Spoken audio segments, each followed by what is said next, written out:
Now, it's fair to say that we could all be better drivers. Last weekend saw not one but two horrendous crashes affecting the M1 and the M40. Both accidents bordered our county. Both saw fatalities.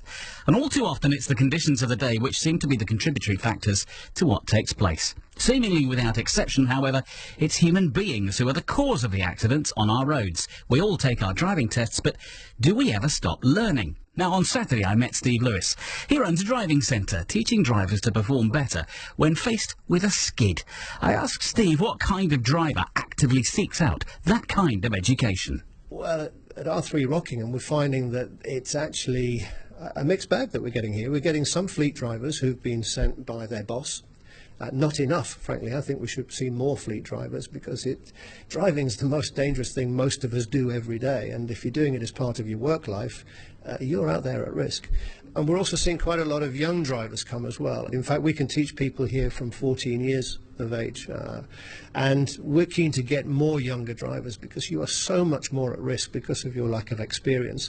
And often, if we can get them young and get that right attitude and that right awareness into them before they even hit the public roads, then hopefully we're giving them a head start when they do take to the roads for real. And whatever age they are and however experienced they are, how are they different when they come through that door at the start of their experience compared to when they go back out of that door and actually back out onto the road? They certainly leave with a bigger awareness of how easy it is to lose control. And we say when they leave here, we want them to leave as ambassadors. We would love them to be sat in cars with the parents, with relations or friends, and if they see their friends doing something that they think isn't quite right in the car, maybe speed, maybe just being too aggressive with it, just general driving demeanour, driving too quickly too close to a car in poor conditions, if they can be tapping that driver on the shoulder and saying, "We did this at R3 Rockingham, we saw the end result, back off, slow down, give that car space." And you know, they leave here with a few buzz phrases, the 2-second rule, for example, and space is safe.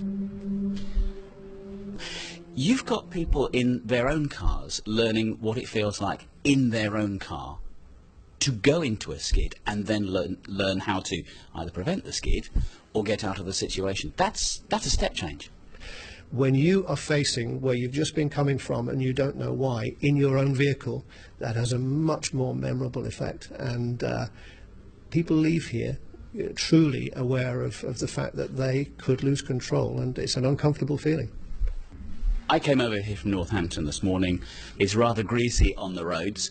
What's the first thing that I should think about from the perspective of not wanting to get into a skid on my journey home from here? Preparation. Looking well ahead, and the 2-second rule in normal circumstances, leaving a 2-second gap between you and the vehicle ahead. If it's rainy and wet, double that. If it's snowy, believe it or not, times 10. Leave much more gap between you and the vehicle ahead, but more importantly, look and plan further ahead than most people tend to do. I always say your eyes are like headlights, and you're driving at night. I'm sure you drive more confidently on full beam, yeah?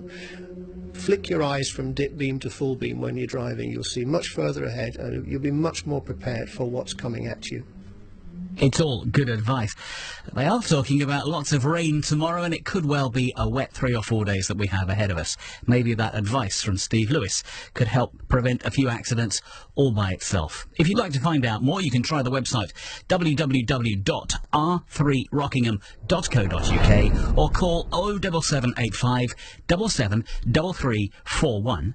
It could save lives. On FM, online, and on DAB digital radio. John Griff. BBC Radio Northampton.